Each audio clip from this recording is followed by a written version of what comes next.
ইরানে কাবা ঘর আছে, মক্কাতেও কাবা ঘর আছে, আপনি কোন কাবা ঘরকে সাপোর্ট করবেন?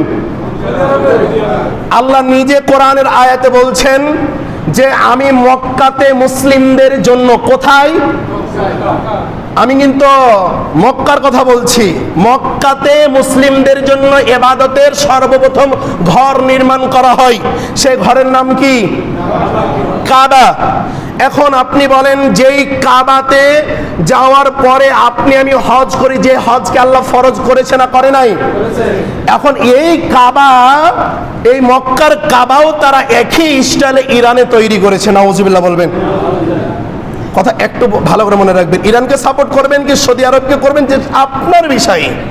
তাহলে দেখেন যে সৌদি আরবের কাবাকে তৈরি করেছে কোথায়? ইরানে।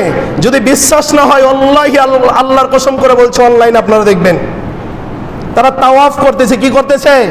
ইরানের মানুষ কি করতেছে? ওই ইরানের ভিতরে ওই কাবা ঘরকে তারা একই স্টাইলে সাজিয়ে তারা তাওয়াফ করতেছে। বলেন নাউজুবিল্লাহ। তারা কি আল্লাহর কোরআনের বিরোধিতা করেছে না করে নাই?